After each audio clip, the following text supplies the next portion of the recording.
In today's video, I'm going to teach you how to remove dark circles in Luminar NEO. This process is effective and easy to follow, so let's get started.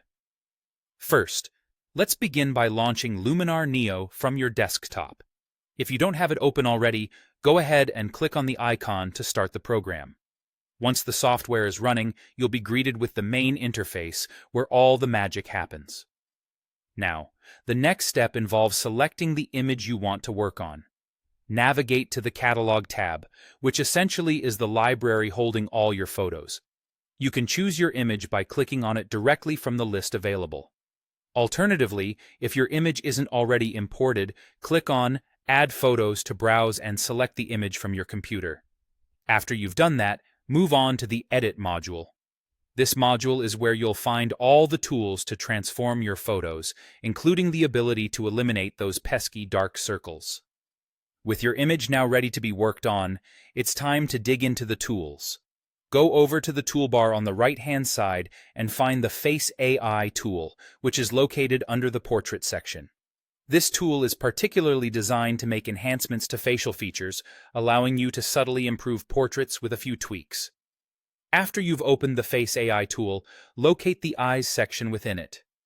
This is your go-to spot for dealing with any common issues around the eyes, such as dark circles.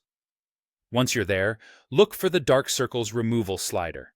It's a straightforward tool that addresses the shadows under the eyes. Slide this Dark Circles Removal slider to the right. As you do so, you'll notice that the dark circles under the eyes in your image will start to fade. The best part about this tool is that its automatic settings are generally spot on, so you usually won't need to do much adjusting. Still, move the slider until you're satisfied with how the eyes appear. For those who want to focus on certain areas or require more precision, the masking tool can come in handy.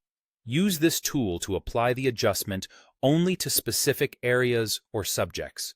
This way, your edits can be more precise, allowing you to achieve the look you desire without affecting the rest of the image unnecessarily. That's it. You've now successfully learned how to reduce or even remove dark circles in Luminar NEO. With these techniques in your arsenal, you can ensure all your portraits look fresh and vibrant. Don't forget to save your work before closing the software. Thank you for joining me today, and I hope you found this tutorial helpful.